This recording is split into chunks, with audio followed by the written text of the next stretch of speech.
Mieux vaut en avoir une petite et travailleuse qu'une grosse et fainéante. Un incommodant personnage me remémorait récemment ce ridicule dicton, dont jadis le concepteur lui-même n'osa jamais en revendiquer les droits d'auteur. Suite à un nauséabond monologue concernant ces incommodants et ces repoussants ébats libidineux qu'il m'avait imposés et dans lequel je refusais catégoriquement par décence d'intervenir, il s'accorda, afin de clôturer son obscène et stupide exposé, l'absolu plaisir de me réciter solennellement et avec fierté ce que j'appellerais plutôt une véritable sentence à son égard.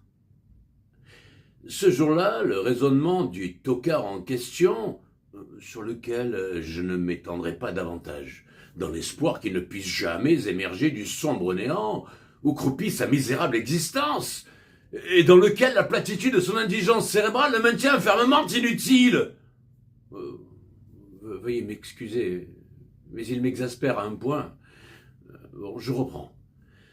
Ce jour-là, le raisonnement du tocard en question, disais-je, sa forme de pensée, s'il en fut une, n'aurait pas dû se révéler, mais à tout jamais stagner, jusqu'à ce que pourrissement s'ensuive dans le bas-fond de ces annales où parut naguère, parmi le médiocre et la niaiserie, sa lamentable biographie. Bon, vous voyez, là, je ne me suis pas énervé. Comment ça? Je suis méchant. Si vous le connaissiez, croyez-moi, vous me trouveriez même plutôt gentil avec lui. Bref, comprenez bien le préjudice auditif à devoir entendre ces répugnantes élucubrations, ainsi que le verdict en question, ce grotesque jugement sans appel auquel je me vois contraint de réagir, histoire de rappeler à la bêtise qu'elle ne peut triompher. Je réitère caricaturalement et ironiquement ces propos. Mieux vaut en avoir une petite et travailleuse qu'une grosse et fainéante. Chers auditeurs, permettez-moi avant tout la dissertation et la dissection de ce déplorable adage. Dans la première partie, son insinuation est en l'occurrence « on ne peut plus clair ». Vu l'enthousiasme et l'énergie qu'il déploie à en parler, on a à l'évidence la certitude qu'il s'agit bien là d'une affaire personnelle. On comprend tout à fait le parti pris délibéré dans lequel se trouve notre donneur de leçons. Mieux vaut en avoir une petite. En clair, aucun doute ni quiproquo concernant sa revendication exprimée avec ferveur, la taille modérée qu'il définit lui-même, concernant donc son objet génital, petite. Je ne le blâme pas, c'est bien lui qui s'en réjouit et qui le clame. En même temps, on comprendra par la suite que cette lacune ne lui laisse visiblement que bien peu de choix, ce qui lui impose inévitablement une contrainte. Mais oui, vérifiez donc, il précise bien dans son injonction, en deuxième adjectif, celui de travailleuse. Petite et travailleuse. Par conséquent, vous en déduirez logiquement l'acharnement à la tâche qu'il s'impose durement afin de compenser la déficience honteuse de l'objet incriminé, dont il est le triste propriétaire. Et pour comble, en dénouement, si l'on analyse la partie concluante de son accablante théorie, pour rappel, qu'une grosse et fainéante, cette fameuse oisive qu'il met en adversité avec sa prétendue petite et travailleuse.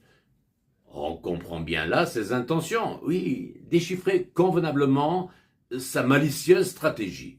En réalité, il introduit astucieusement en scène un adversaire qu'il choisit consciemment, certes bien doté, mais avec un sérieux désavantage, fainéant.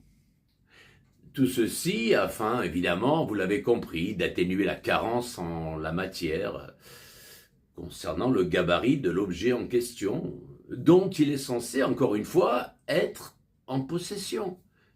Saisissez-vous sa lâcheté. Fustigeant ainsi l'inaptitude à la tâche de cet autrui rival, supposé d'après lui ne pas être compétitif au labeur, on ressent bien là un moyen de se rassurer du fait malheureux de son état dévalorisé.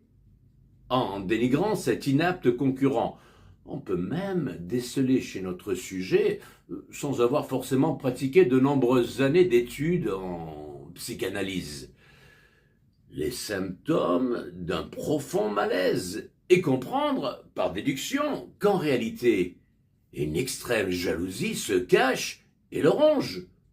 D'où, sans doute, cette agressivité vengeresse et ces paroles presque haineuses envers son prochain, qui, en l'occurrence, gâté par Dame Nature et selon ses propres révélations, avait été donc mieux achalandé que lui. Mieux vaut en avoir une petite et travailleuse qu'une grosse et fainéante. Monsieur la Palisse, lui-même, serait resté bouche bée devant une telle affirmation. Ce dernier avait effectivement la capacité de constater avec ferveur des évidences, de les mettre sur un piédestal afin d'éblouir et ravir un public lambda, à l'esprit entre nous peu critique. Dans ses affirmations, ce monsieur la Palisse, détenteur d'incontradictoires vérités, avait au moins pour mérite de dénoncer volontairement l'absurde.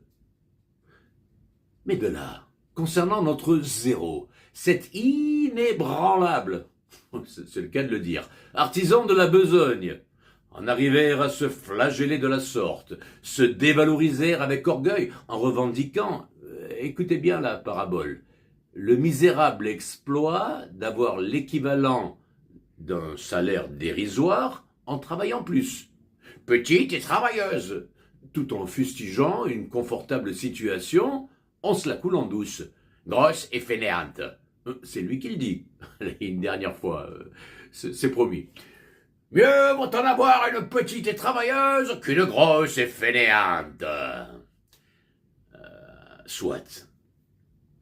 Me situant moi-même dans la normalité, tant dans la proportion que dans la compétence, il m'était difficile de prendre position.